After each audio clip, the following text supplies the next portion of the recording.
नमस्कार। आज हम बात करने वाले हैं एक बहुत ही दिलचस्प किस्से की कि कैसे एक ब्रिटिश कॉलेज ने जाने अनजाने में भारत की एक बहुत बड़ी भाषा यानी हिंदी को एक नया रूप देने में मदद की। ये सिर्फ इतिहास नहीं है, बल्कि ये भाषा के बनने और उसकी पहचान की कहानी भी है। तो सवाल ये उठता है कि आखिर ये हुआ कैसे? मतलब एक ऐसा कॉलेज जो अंग्रेज अफसरों को ट्रेनिंग देने के लिए बना था, वो अचानक से हिंदी गद्य के विकास का इतना बड़ा सेंटर कैसे बन गया? चलिए आज इसी पहेली को सुलझाते हैं। ठीक है, तो कहानी को बिल्कुल शुरुआत से समझते हैं। बात है 1800 के शुरुआती सालों की। ईस्ट इंडिया कंपनी भारत में अपना राज मजबूत कर रही थी, लेकिन उनके सामने एक बहुत बड़ी एक प्रैक्टिकल प्रॉब्लम खड़ी थी। और वो प्रॉब्लम थी भाषा की। सोचिए, आपको एक पूरे देश को चलाना है, वहां के लोगों से काम करवाना है, लेकिन आप उनकी भाषा ही नहीं समझते। ये एक बहुत बड़ी दीवार थी और इस समस्या का कोई ना कोई हल निकालना तो बहुत ही जरूरी हो गया था। तो इसी कम्युनिकेशन गैप को भरने के लिए एक संस्था बनाई गई। ये सिर्फ एक कॉलेज नहीं था, बल्कि एक सोचा समझा प्लान था, और इसके पीछे एक खास अंग्रेज अफसर का दिमाग था। ये है वो संस्था, फोर्ट विलियम कॉलेज। इसे 4 मई 1800 को कलकत्ता में उस वक्त के गवर्नर जनरल लॉर्ड वेलेस्ली ने शुरू किया था। मकसद बिल्कुल साफ था, अंग्रेज अधिकारियों को यहाँ की भाषाएं और कल्चर सिखाना, ताकि वो आसानी से राज कर सकें।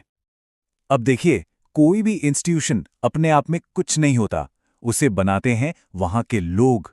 और फोर्ट विलियम कॉलेज के भाषा प्रोग्राम की जो जान थे, वो थे एक स्कॉटिश सर्जन और भाषा के विद्वान, जो वहाँ हिंदुस्तानी डिपार्टमेंट के पहले प्रोफेसर बने।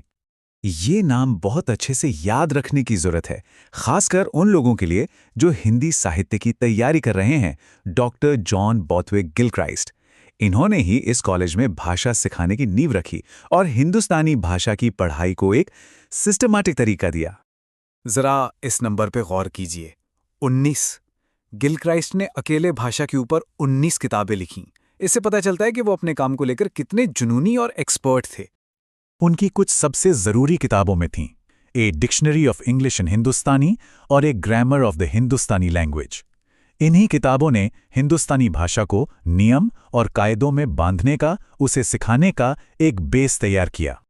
लेकिन गिलक्राइस्ट का जो सबसे दिलचस्प काम था, वो था भाषा को क्लासिफाई करना, मतलब उसे अलग अलग हिस्सों में बांटना। उन्होंने उस वक्त बोली जाने वाली खड़ी बोली के 3 अलग अलग स्टाइल पहचाने, और ये एक एकरूपता की तरफ एक बहुत बड़ा कदम था।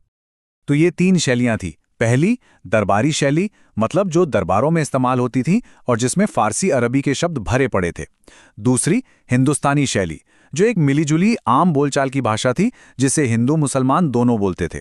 और तीसरी, हिंदवी शैली, जो सबसे ज्यादा देसी यानी आम जनता की भाषा थी, जिसमें संस्कृत के शब्द ज्यादा थे। गिलक्राइस्ट ने खुद हिंदवी शैली को सबसे ज्यादा अहमियत दी। उन्होंने इसे कहा the great popular speech of Hindustan, यानी हिंदुस्तान की महान और लोकप्रिय भाषा। इससे साफ पता चलता है कि उनका फोकस उस भाषा पर था जो असल में लोग बोलते थे। अब कहानी में एक नया मोड़ आता है। गिलक्राइस्ट के बाद कॉलेज में भाषा को लेकर सोच बदलने लगी। अब फोकस हिंदुस्तानी से हटकर एक नए शब्द पर आने वाला था, और इस बदलाव का क्रेडिट जाता है एक दूसरे प्रोफेसर को। इस क्रम को देखिए, गिलक्राइस्ट के बाद आए कैप्टन विलियम टेलर, और फिर 1823 में चार्ज लिया मेजर विलियम प्राइस ने।